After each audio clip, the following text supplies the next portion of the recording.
बिस्मिल्लाहिर्रहमानिर्रहीम।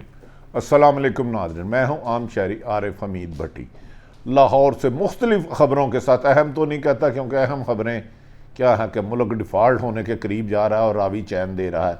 नाज़रीन, वज़ीर आज़म पाकिस्तान की पार्टी के अंदर ही बड़ी साजिश तैयार कर ली गई है। शायद इसीलिए आज खुर्शीद शाह साहब ने पीपल्स पार्टी के रहनुमा ने कहा कि इन हाउस तब्दीली आ सकती है। वज़ीर आज़म के कौन से करीबी साथी दूसरों की गेम पीटीआई में बैठ के खेल रहे हैं, क्या वज़ीर आज़म इस पर लबकुशाई करेंगे? दूसरी तरफ अपोजिशन के हाथ एक और सुनहरी मौका आ गया हुकूमत को गिराने का, जो अब के अपोजिशन में ना स्ट्रीट पावर है, ना मैन पावर है, ना कोई बात है, लेकिन अपोजिशन मुतमिन नज़र आ रही है। इलेक्शन कमीशन ने भी मुतरक होके हुकूमत से 45 अरब मांगे, जो कि हुकूमत सऊदी अरब से मुश्किल तरीन शराइत पर कर्जा ले रही है। क्या वो आने वाले दिनों में इलेक्ट्रॉनिक वोटिंग वज़ीर आज़म इमरान खान के विजन के साथ हो पाएगी? बज़ाहिर बादिल नज़र में बहुत ज़्यादा मुश्किल लग रहा है। नाज़रीन, इस्लामाबाद और पिंडी के दरमियान आजकल हवाएं गर्दिश कर रही हैं कि इन हाउस तब्दीली भी हो सकती है। दूसरी जानिब एक बहुत सख्त मौक़िफ़ है कि वज़ीर आज़म इमरान खान साहब का टाइम पूरा कराया जाए, और जो मिनी बजट आ रहा है जिसमें महंगाई का एक तूफ़ान आएगा और 90% लोगों के घरों में भूचाल आ जाएगा, वो अपनी ज़िंदगी से उकता जाएंगे और ख़ुद ही बग़ैर किसी लीडर के इंसाफ के हसूल के लिए सड़कों पर आ जाएंगे। जबकि अपोजिशन इसमें माले मुफ्त दिले रहे मौजे ले रही है कि उनका पैसा भी नहीं लगा, उन्होंने पूरी मेहनत की, लेकिन इमरान खान की हुकूमत को वो कमज़ोर नहीं कर सके। लेकिन इमरान खान की हुकूमत की कारकर्दगी और उनके साथियों ने उनके लिए बहुत सारे सवालात उठा दिए हैं। यहाँ तक कि आज पीटीआई के एमएनए मेजर ताहिर सादक ने भी बिलियन ट्री के ऊपर इंक्वायरी का हुक्म दे दिया है। जबकि पंजाब में वज़ीर आज़म पाकिस्तान को रिपोर्ट मिली गई है कि अरबों रुपए करप्शन से बनाए जा रहे हैं। क्या वज़ीर आज़म पाकिस्तान मुस्लिम लीग नून, पीपल्स पार्टी और पीटीआई की दौर में तफरीक करेंगे कि कौन सी करप्शन हलाल है, कौन सी हराम? जबकि वज़ीर आज़म का कहना है कि अगर उनका कोई भी रहनुमा या सियासी लीडर या ब्यूरोक्रेट करप्शन में पाया गया तो उन्हें नहीं छोड़ेंगे। लेकिन नाज़रीन, एंड पे आपको नहीं बताएंगे उसका नाम। एक अहम तरीन मुल्क की शख्सियत है, उसने अपने बाल लगवाए, सर पे बाल लगवाए। वो डॉक्टर इतना काबिल नहीं था, फिर उस पर इतनी नवाज़त की कि इंतहा कर दी। इसे कहते हैं माले मुफ्त दिले बेरहम। नाज़रीन, जो भी हुक्मरान आया उसने अपने ख़ानदानों को और अपने करीबी दोस्तों को नवाजा, लेकिन गरीब आदमी गरीब से गरीब तर होता गया और अमीर अमीर से तर होता गया। वज़ीर आज़म के ख़िलाफ़ पार्टी की साजिश की बू आने लग पड़ी और ख़ुद उनकी जमात में से लोग कह रहे हैं कि हम में बहुत सारे धड़े बन चुके हैं। और वज़ीर आज़म ने बड़ी कोशिश की सुलह कराने की, लेकिन एक लीडर निकलता है, दूसरे की बुराई करता है, दूसरा आता है, तीसरे की करता है। इमरान खान के अपने भी साथियों ने इमरान खान के ख़िलाफ़ बगावत कर दिया और वो कह रहे हैं जैसे ही हुकूमत जाएगी वो एक बहुत बड़ा अपने ग्रुप का अनाउंस करेंगे।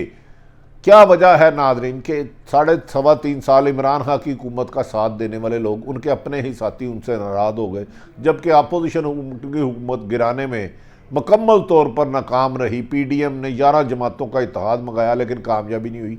लेकिन वज़ीर आज़म अपनी इमरान खान अपनी ही जमात को यकजा ना कर सके। क्या पार्टी में लीडरशिप की कमी थी?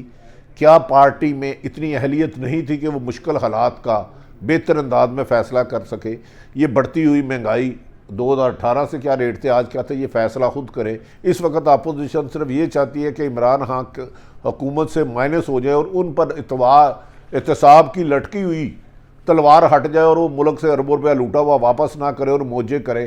क्या वज़ीर आज़म, जबकि उनके करीबी हल्के कहते हैं कि वज़ीर आज़म आखिरी गेंद तक जंग लड़ने के आदी हैं, वो मैदान नहीं छोड़ेंगे, किसी भी सूरत में हुकूमत नहीं छोड़ेंगे। अगर अपोजिशन में इतना दम हम है तो वो अपोजिशन अदम एतमाद की तरीक ले आए, इमरान खान उसका मुकाबला करेंगे। इमरान खान पुरअज़म हैं कि वो 2023, जबकि अपोजिशन और हुकूमत के कुछ लोग -1 इमरान खान के लिए क्यों काम कर रहे हैं, इसका इमरान खान साहब को ही सोचना होगा। खुर्शीद शाह ने भी इन हाउस तब्दीली की तरफ इशारा कर दिया और कहा है कि इन हाउस तब्दीली मुमकिन है, पीपल्स पार्टी नून लीग को हुकूमत देगी, नून लीग पीपल्स पार्टी को देगी। नहीं भाई,